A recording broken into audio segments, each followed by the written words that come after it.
ubuzima umuntu ashobora kubamo cyangwa ibyo ushobora gukora ni gute wabasha kubana n'abantu, ni gute wabasha ubwawe kwiremamo icyizere, kwiremamo ibyiringiro, ukumva yuko ugomba kubaho wumva uri free, uri open, nta kintu na kimwe gishobora kugufata ngo umve kiragutera ubwoba uvuge ngo ariko se ubuzima ndimo bushaka kugira iherezo, ese ubuzima ndimo kundiba nta cyerekezo cyabwo buzarangira. Ndagira ngo nkumvishe yuko uyu mwanya birashoboka. Basuhuje mwese abakurikira Hirwa TV, Imana ibaho umugisha aho muherereye hose mu mpande zitandukanye. Turabakunda cyane, turabizi neza ko mutuzirikana, turabizi neza ko mudukurikira muri benshi, kuko ni kenshi mu bitugaragariza, muratwandikira, muraduhamagara, yewe murandika, turabibona pe. Imana yo mu ijuru ibaho umugisha. Rero nawe utaragana kuri icano cyangwa rutarakurikira iberaho, nukuri habaho ibintu byiza, habaho ibintu byinshi bitandukanye, habaho ubuhamya, habaho ijambo ry'Imana, hacaho ibintu byinshi cyane nawe wakurikirana bikaba byakubaka ndetse bikongera bikagusubizamo imbaraga. Rero uyu munsi ndagarutse ngo twongere tuganire, twongere tubane ku bantu batari bamaze iminsi bambona, ariko uyu munsi nongeye nagarutse kugira ngo twongere tuvuge ineza y'Imana ndetse tuvuge nibitangaza Imana ikora. Rero nagira ngo uyu mwanya tubanze dusenga Imana kugira ngo Imana iduhe imbaraga, kugira ngo idushoboze, kugira ngo ibyo tugiye kuvuga ntibibe ibyacu, kugira ngo twebwe tubure ahubwo ubushake bw'Imana aba ari bwo basha kuboneka, kugira ngo amagambo tuvuga atugirira akamaro, yubaka abazayumva ariko natwe atugirira akamaro. Reka rero dusenga Imana muri uyu mwanya. Ndagushimiye Uwiteka Imana yacu, gushimiye kugira neza, gushimiye kuri Uwera wa Isiraheli, warakoze urakarama. Turagushimye rero kubw'iminsi yose yatambutse, warinze ubuzima bwacu, urinda n'umugingo bwacu, warakoze wagize neza. Tugire kuvuga ineza yawe n'imirimo ukora n'ibitangaza ukora, ndetse n'uburyo umuntu yabasha kwihangana akagutegereza kugira ngo ibyo arimo bitaba byamuca intege, kugira ngo ananirwe kugutegereza. Urakoze rero kuko uri Imana, ubane natwe kugira ngo buri muntu wese uzumva aya magambo azamugirira akamaro, ndetse nanjye uyavuze nanjye azangirira akamaro. Cyose ni mu izina rya Yesu, amen. Tugere rero kuganira muri aka kanya, ntabwo ndi bwinjire cyane muri Bibiliya uyu munsi, ariko ndashaka ko tuganira ku buzima umuntu ashobora kubamo cyangwa ibyo ushobora gukora, ni gute wabasha kubana n'abantu, ni gute wabasha ubwawe kwiremamo icyizere, kwiremamo ibyiringiro, ukumva yuko ugomba kubaho wumva uri free, uri open, nta kintu na kimwe gishobora kugufata ngo umve kiragutera ubwoba uvuge ngo ariko se ubuzima ndimo bushaka kugira iherezo, ese ubuzima ndimo kundiba nta cyerekezo cyabwo buzarangira. Ndagira ngo nkumvishe yuko uyu mwanya birashoboka. Birashoboka kuko ibyo dufite byose ni Imana yabiduhaye. Ubuzima ufite uyu munsi ni Imana yabuguhaye. Byonyine no kuba ubasha kuba uriho, uwakubaza ngo kuki uriho ntabwo ibonera ubusobanuro. Uwakubaza ngo kubera iki se ubasha kugenda hari abandi benshi batagenda, ntabwo bibonera ubusobanuro. Ibyo ngibyo ubwabyo ni ubuntu bw'Imana, ni imbaraga z'Imana, ni ubuntu bugeretse ku bundi. Ibyo byonyine bigomba kukuremeramo icyizere cyangwa ibyiringiro ko n'ibyo utarabona ushobora kubibona, kuko ushobora gusubiza ibihe inyuma ukavuga ati ariko bishoboka bite ukuntu ngiye mfite amaguru, bishoboka bite ukuntu mfite amaboko kandi hari abandi batayafite. Nyamara umwuka ufite ni Imana yawuguhaye, amaboko ufite ni Imana yaguhaye, ubuzima bwose urimo ni Imana yabuguhaye. Ibyo byonyine ubwabyo ugomba rero kubyubakiraho ukavuga uti byanze bikunze, n'ubwo uyu munsi hari icyifuzo mfite maranye iminsi kitarimo gusubizwa, ariko wasubiza ibihe inyuma ukavuga ngo ariko Imana yampaye amaboko uyu munsi, Imana yampaye amaguru nkaba ngenda, hakaba hari abandi munsi batayafite, njyewe Imana ntifiteho umugambi. Ukavuga uti byanze bikunze nanjye Imana ifiteho umuganza. Uti se birashoboka, imbaraga mfite byanze bikunze nanjye Imana yanshoboza, nanjye Imana iki ngiki izagikora. Kuko byonyine ubuhise usubiza ibihe inyuma ukavuga uti burya nubwo jewe uyu munsi ntafite inzu, ariko bashitse mbasha no gukodesha. Wibuke ko hariho n'uwabuze uko akodesha, wibuke yuko hariho n'uwabuze icyo kurya, kandi wewe uyu munsi wari uvuga uti ariko burya koko birashoboka. Nimba uyu munsi ntarimo kubona ibyo kurya, ariko base narya. Nimba ariko uyu munsi nabashije kwishyura na mitiweli nkajya kwa muganga, wibuke ko hariho uwundi byanze. Ibyo byose rero umenye ko ibyo dufite byose ni Imana yabiduhaye, ahubwo ibyo Imana yaduhaye turabikoresha uko bikwiriye. Ese ibyo Imana yaguhaye unyuzwe nabyo? Ese uri kuyibwira ngo Mana nubwo icyo utaragikora ko birashoboka ko nanjye nizeye neza ko n'ikindi uzagikora? rero ubuzima dufite ni Imana yabuduhaye, tugomba kubuha agaciro, tugomba kubwubaha. Ugomba kumva ko ubuzima urimo bwose nubwo butakuryohera uyu munsi ariko nyurwa nabwo. Hari impamvu Imana yabayiretse ngo bibe bimeze gutyo, kuko hari umuntu uyu munsi urimo kwifuza kubaho nk'ukuntu ubayeho. Ushaka kuba uvuga uti jewe umunsi ndabona rwose ibintu byo guhora ngenda ntegatega. Wibuke neza ko hari ujya ku muhanda gutega ari uko bamuteruye. Wibuke yuko hari n'ujya kota izuba ari uko bamuteruye, ariko wowe ubasha byose kujyayo ku zuba ukajya gutega imodoka, ubuzima bugakomeza. Wibuke ko ibyo byose ari Imana yabuduhaye.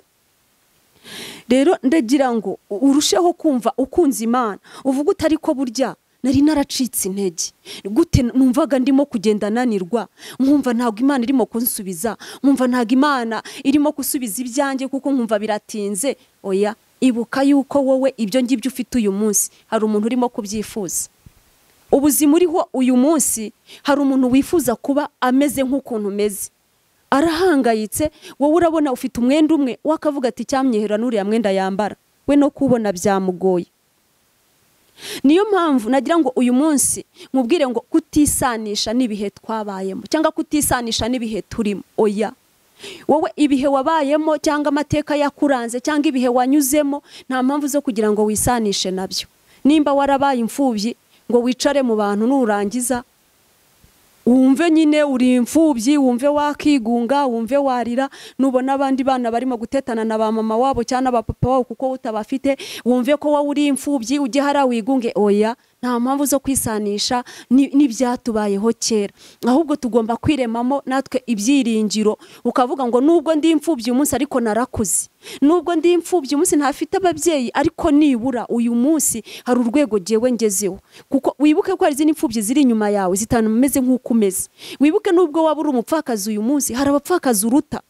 Hari abapfakazi bananiwe gushyira abana mu mashuri, hari abapfakazi bananiwe kwishyurira mituweli, hari abapfakazi bananiwe kwishyurira abana ibyo kurya, hari abapfakazi bamerewe nabe, ariko wowe uyu munsi hari ukuntu umeze kubera Imana. Rero uko nguko umeze umva yuko ari imbaraga z'Imana atari imbaraga zawe. Nta mpamvu rero zo kugira ngo ugende wisanishe nabyo, uvuga uti numva abadamu wenda bafite abagabo Imana ibahaye ngo wumve ko utakicarana nabo. Uvuge woya njye se abadamu bafite abagabo nakicarana nabo, njyewe se hari ijambo nagira muri bari abadamu maye se ko bavuga ibyingo zabo. Oya, nawe uri uw'agaciro, nawe ufite ijambo kuko nawe uri uw'agaciro imbere y'Imana. Ntabwo ibyo ngibyo byakubayeho ugomba kumva ko wabana n'abandi bapfakazi, abantu badafite abagabo. Oya, nawe ufite ijambo, nawe uri uw'agaciro imbere y'Imana. Hari impamvu Imana yaretse kugira ngo ube uriho muri ubwo buzima urimo uyu munsi, kuko nuri ufite umugabo uyu munsi nawe ashobora kuba mufite ariko ntago azi ko ejo bizagenda. Ntago yakwima umwanya, ntago yakanga ko muvugana kuko ntago azi ko ejo nabizamugendekera. Rero niyo mpamvu tutakwiriye kwisanisha n'ibyatubayeho.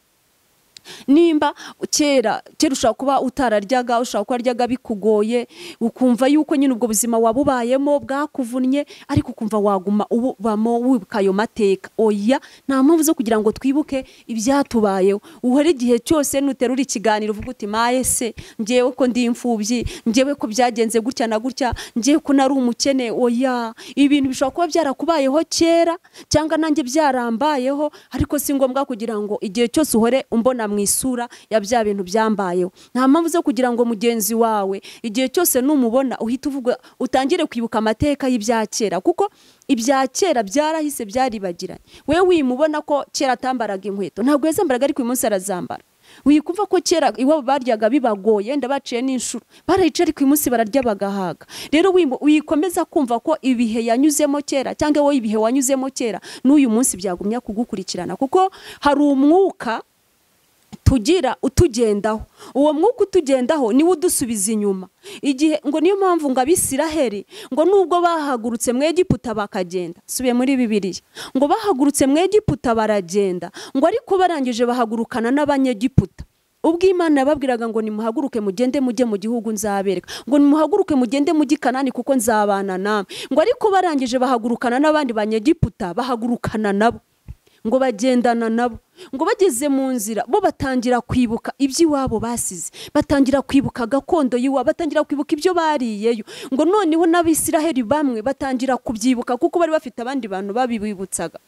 Umwuka w'Abanyegiputa wabagenzeho, batangira kwibuka ko hari iby'iwabo baryaga, batangira kwibuka amadegede, bibuka ngo tungurusumu, bibuka ibintu byinshi cyane bafataga bakiri iwabo kuko hari umwuka mubi bari bagendanye nawo. Natwe rero iyo utiyambuye imbaraga zindi zakubase, utiyambuye imbaraga wagendanye nazo kera, usanga uwo mwuka ukugenda ukakubwira ngo ntawe iwanyu wakize, n'ubundi wanyu ntibagura imodoka, yewe ntawe wanyu waguze igare. Noneho nawe kuko uwo mwuka amaze kukwinjiramo ukavuga ngo byanze bikunze nanjye sinzarigura, yewe sinzagura n'imodoka. Kubera iki se? Wikumva yuko utazabigura kuko uwo mwuka warahise, wituma uwo mwuka ukugendaho kuko wowe uri uw'agaciro imbere y'Imana, uri umuntu ukomeye imbere y'Imana. Iyakurinze cyagiye ikagukura muri ubwo buzima bwose, muri ayo mateka yose, uyu munsi ukaba uhagaze, igufiteho umugambi, nawe wabigeraho. Rero nta mpamvu zo gucika intege, ahubwo we kura cyane. Ariko nanone umwuka wo kugusubiza inyuma, wo kukwereka ko bidashoboka, wiwemerera, wituma uguha umwanya muri wowe ngo wumve yuko wakonesha. Kandi ikindi nanone nagira ngo tuvugeho, ntukajye ujya impaka n'Imana ngo ufate umwanya munini wo gushinga urubanza n'Imana yawe, kuko ntago wayitsinda, ntago bishoboka. Imana ifite impamvu yakuremye, ifite impamvu yakuremye ikaguterura ikagutereka ku isi, irabizi, ifite impamvu. Ntago rero ugomba gushinga urubanza ngo uvuge ngo ese kuki nje wampaye kubaho gutya, ese kuki nje watumye mba muremure, kuki nje watumye mba mugufi, kuki watumye mba munini cyangwa nkabunanutse. Oya, byose biri mu bubasha bwabyo, kuko nta muntu wabasha guhagarika umuyaga. Uko utabasha guhagarika umuyaga urimo kwerekeza iburasirazuba ngo ugarure ujye iburengerazuba, ni nako utabasha guhagarika ibirimo kuba ku buzima bwawe, kuko nta cyokora ari wowe wabigizemo uruhare. Ukavuga uti yenda ntago nariye, nasibye kurya, kandi yenda ibiryo byari bihari wari buteka ukarya, aho wababigizemo uruhare. Ariko hari ibindi bituzaho twebwe tutabigizemo uruhare. Ibyo rero utagizemo uruhare ntago ugomba kwicira urubanza ngo uvuge ngo ese ngo Mana iri hehe, ese Mana kuki watumye ibingibi bimbaho, kuko nta muntu wabasha guhagarika umuyaga mu cyerekezo cyawo. Ni nako nawe utabasha guhagarika ibirimo kukubaho, kuko ntago uzi uko byaje, ntago uzi aho byaturutse, nta nubwo uzi aho bizahereza. Ariko dufite Imana ishobora byose, niyo yonyine iba yarakuremye ikagushyira ku isi, ikareka ibyo ngibyo birimo kukubaho bikakubaho, ariko ikongera ikakugarura ikagushyira mu buntu bwayo. Nyamuneka rero nagira ngo nkubwire ngo turacyafite ibyiringiro. Kwizera ni kwizera udashidikanya yuko ibyo wabwiwe n'Umwami Imana bizasohora. Ni ukwizera ukavuga ngo nubwo ndimo guteraganwa n'imiraba, nubwo ndi guteraganwa n'imihengeri, nubwo hari ibinyugarije, nubwo hari uburwayi bwari buje ntarinze aho buturutse, ariko ukibuka yuko dufite Imana ishobora byose, dufite Imana itabara, dufite Imana ikiza, dufite Imana turabizi neza, dufite Imana izura. Dufite Imana yazuye Lazaro, yari amaze iminsi 4 mu gituro, yari yarapfuye yaranutse byararangiye, n'umuryango wese ko byarangiye, ariko Imana irongera iramuzura. Rero Imana igizura ibyacu byari byanutse, Imana igizura byari byapfuye, Imana igihindura ubuzima. Dufite Imana yacu irashoboye. Ntago ari byiza kugira ngo tujye impaka nayo, tujye kuyibaza ngo ese nukubera iki waturemye gutya, ese nukubera iki utuma ibibimbaho, ese nukubera iki, kuko nayo ishinze urubanza. Niho nahereye mbere navuze ngo ubuzima dufite ni Imana yabuduhaye, ukuba ugenda ni Imana yabuguhaye. Uramutse ushinze urubanza nayo ikazi ikakubaza ngo ese kuba uriho uyu munsi, ese kuba ufite ubuzima bumeze gutya, hari uruhare wabigizemo, ntago wayitsinda. Reka nyamuneka uyu munsi kugira ngo ubuzima urimo, kugira ngo ibyo urimo gukora, kugira ngo ibirimo kukubaho byose ntucike intege, ahubwo wumve ko byose biri mu mugambi w'Imana. Ahubwo wowe icyo usabwa ni uguhagarara neza, ukavuga uti rero Mana, maze kumenya neza yuko ubuzima wampaye ngomba kubucunga neza, umubiri wanjye ngomba kuwucunga neza, ese n'umutungo wampaye nawe ngomba kuwucunga neza, kuko nanjye ndi icyaremwe cyawe, ndabizi yuko genda umukozi wawe. Ubundi turi hano ku isi turi abakozi b'Imana, ibyo ukora byose uba uri umukozi wayo. Ibyo urimo yaba ari abana bawe, ntago abana arawe kuko wakubaza ngo bavuye hehe, ntago wabona ubusobanuro bwabyo. Wagiye kubona nyine ubona uratwite, ubona urabyaye, kuko hari undi nanone kubyara byanze, hari uwo bitakunze nyamara yabishakaga, yewe yaranakoze ibyo nawe wakoze kugira ngo umubyare, ariko kuko ari umugambi w'Imana ntago wamenya uko byagenze. Rero uri umukozi wayo, uwo mwana yaguhaye ugomba kumucunga neza, ugomba kumurera neza, yewe yaba ubutunzi yaguhaye ugomba kubucunga neza, kuko uri umukozi wayo. Turi hano ku isi turi abakozi b'Imana. Rero nagira ngo mvuge ngo dufite Imana, Imana yacu ihagarika imiyaga, dufite Imana iturisha inyanja zigatuza, dufite Imana ihindura amateka, dufite Imana ishobora byose, kuko ndabizi neza kuko ndi umugabo wo kubihamya. Dufite Imana iturisha inyanja zigatuza, ndetse dufite n'Imana ihagarika imvura zigahita nubwo yagwa ari nyinshi. Umukozi w'Imana Theo, Imana imuha umugisha, yararirimbye aravuga ngo imvura izahita, ngo nubwo yagwa ari nyinshi, ngo nubwo irimo amashahi, ngo nubwo irimo amahindu, ngo ndetse nubwo yaciye imikuku, ariko izahita. Ndagira ngo nkutangarize nawe uyu munsi wa none umenye ko imvura irimo kukunyagira uyu munsi izahita. Nubwo ayo mashaha arimo kugukubita, nubwo izo nkuba zirimo guhinduka ukabona noneho birarangiye, nubwo ubona imvura irimo kugukabona neza neza amabati agiye kuvaho, ariko humura, imvura izahita. Nta mvura idahita, ntayo nabonye, ni ukuri no ku bwa Nowa yarahise. Nta mvura idahita, iragwa ikakunyagira ugatoha, ariko Data wa twese atemeye yuko imvura ikunyagira, burya ntago yakunyagira. Ariko nanone Imana yacu yemeye ko imvura ikunyagira, nta waguha umutaka. Ndagira ngo nabyo ubimenye. Ariko dufite Imana ihagarika imvura, kuko ni nayo yigusha. Nta muntu n'umwe ugira uruhare rwo kugira ngo ibirimo kukubaho bikubeho, byose biba ku mugambi w'Imana. Nimba ibintu birimo kukubaho uyu munsi, wikumva ko ari umuntu wabigizemo uruhare, oya, kuko Imana itaretse ngo bikubeho, ntago burya byakubaho. Kuko niko Imana yabwiye Satani, ngije Satani yageragezaga Yobu, Satani yaragiye bwira Imana ngo wamubonye Yobu. Imana yambwira ngo namubonye. Imana yambwira ngo genda umugerageze, ngo ariko icyo nkwimye ngo ni ubugingo bwe. Rero urumva ko Imana byose bibizi, niyo mpamvu ubugingo bwawe iburinda, niyo mpamvu ikureka imvura ikakunyagira, niyo mpamvu ireka bakagukaranga, niyo mpamvu ireka ukambara ubusa, niyo mpamvu ireka ntubyare, niyo mpamvu ireka ikaba ku musozi, niyo mpamvu ikureka ukazenguruka ugahora wimuka buri munsi, karitsiye zose ukazimaza amaguru, ibintu byose, amadeni akakuzenguruka, ariko Imana ikimana ubugingo bwawe. Nuko ibizi neza ko igihe kizagera iyo mvura igahita kandi ibintu byose bikagenda neza. Nawe ndagira ngo rero uyu munsi nongere nkubwire, we warucitse intege, we wumvaga warurambiwe, wumvaga ibya Imana itabishobora, nta na kimwe itashobora. Dufite Imana yacu ishoboye, dufite Imana icecekesha inkuba, dufite Imana ya yindi yarinze Hagayi mu butayu.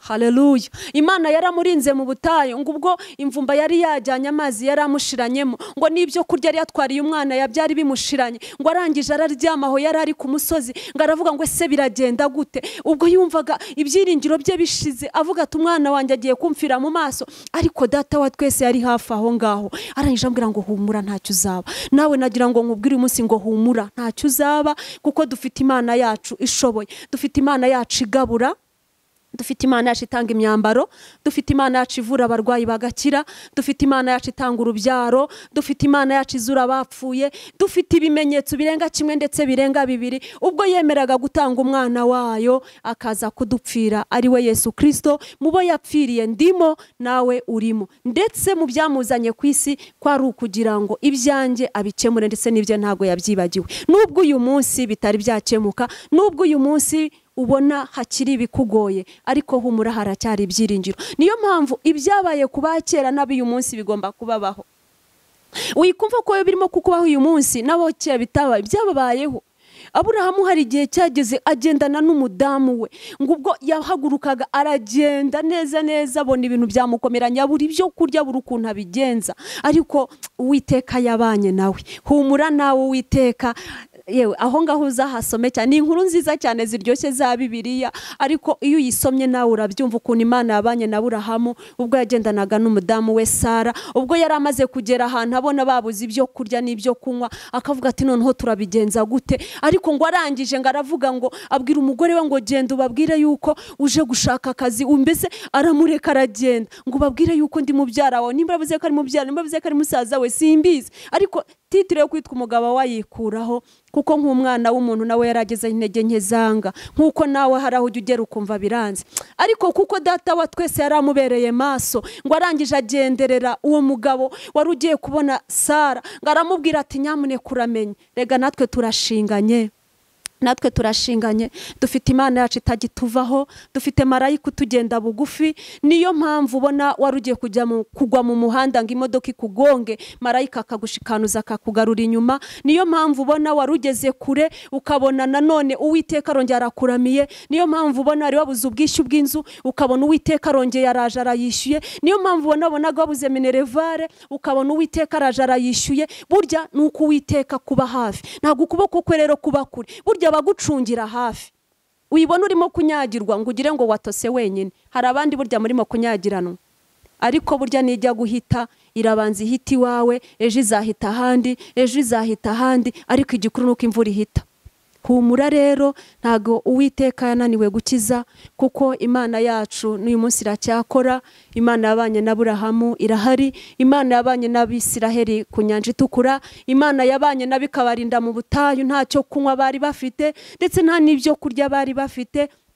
Imana ikabaha amanu, Imana irabarinda, irangije baha amazi yo kunywa. Ntabwo byaragaragaraga kuko nta migezi yarahari, nta masoko yarahari, nta n'ibiyaga byahabaga, ariko Uwiteka aritamurura abone amazi mu rutare, abantu bayo baranywa. Nawe rero humura, hari aho Uwiteka agiye gucukura akariba, humura nawe Uwiteka akubereye maso, ntabwo yagiye hirya yawe kure. Niko umuririmbyi yaririmbye ngo ntabwo iba yihishe rega, ngo ahubwo ibiri ahantu runaka, ngo kuko n'igihe umwana wayo yatotezwaga yarabibonaga ariko iricecekera. Ariko humura, ntabwo ibagiye kure yawe.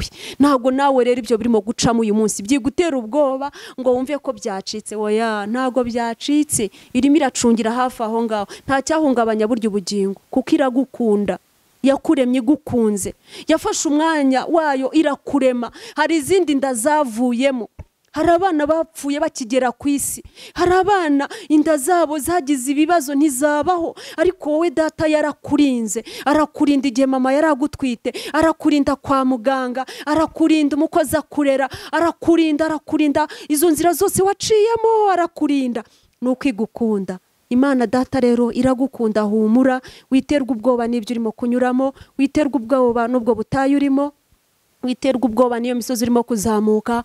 Dufite Imana, hari marayika uguherekeza, hari marayika ushinzwe kukurinda. Humura, ntacyo uzaba, humura, imvura igiye guhita, kuko niyo ku bwa Nowa yarahise. Nshuti yanjye, muvandimwe, nari ngarutse kugira ngo twongere tuvuge imbaraga z'Imana, twongere tuvuge gukomera kwayo, twongere tuvuge ngo witerwa ubwoba n'ibyo ucamo, witerwa ubwoba n'ibyo urimo kunyuramo uyu munsi. Twarimo kuvuga nanone ngo ibyo dufite byose ni Imana yabiduhaye, reka tunyurwe n'ubwo turimo kunyuramo uyu munsi, reka tunyurwe n'ibyo turimo uyu munsi, dushima Imana. Ahubwo tuvuge ngo Mana turagushima kuko uyu munsi turiho, tuvuge ngo Mana turagushima kuko uyu munsi twaramutse, uyu munsi turagushima kuko waduhaye ibyo kurya. Niko umwanditsi w'igitabo yavuze ngo turagushimira ibyo kurya bidutunga uyu munsi. Mbese ibyacu ni iby'uyu munsi twabonye, kuko iby'ejo ntago tubizi, ntago tuzi uko bizagenda. Rero uyu munsi nimba uri muzima, nimba uyu munsi nawe waba urwaye, menya ko hari Imana ikiza abarwayi. Nimba uyu munsi nawe warutegereje kubyara, humura ko Imana yacu ntago yananiwe ngo itanga abana. Uyu munsi ntago irananirwa, abana iracyabatanga. Nawe wumvaga ko utazava mu bukode, humura, hari Imana yubaka amazu, ni yawe irahari kandi izayiguha. Nawe wumvaga naniwe kwishyura amadeni, humura, dufite Imana yishyura amadeni, ntago irananirwa kandi iracyakora. Niko nagira ngo ngusabire uyu munsi kugira ngo ngire gusubiramo imbaraga, kugira ngo ngire gusubiramo ibyiringiro. Humura, mutabazi ari hafi, humura, haracyari ibyiringiro, ubutabazi buraje kandi bugeze bugufi. nshuti rero muvandimwe, nshuti yanjye twari turi kumwe, nshuti yanjye twarimo twibukiranya iby'uru rugendo, twarimo dukomezanya kugira ngo twongere twibuke ko hakiri ibyiringiro, twongere twibuke ko mu ijuru hari Imana itubereye maso. Uyu mwanya twarimo tubiganiraho, rero nagira ngo dusubikire ahangaha, tuzakomeze ubutaha. Murakoze, Yesu abaho umugisha, Imana ibagirire neza.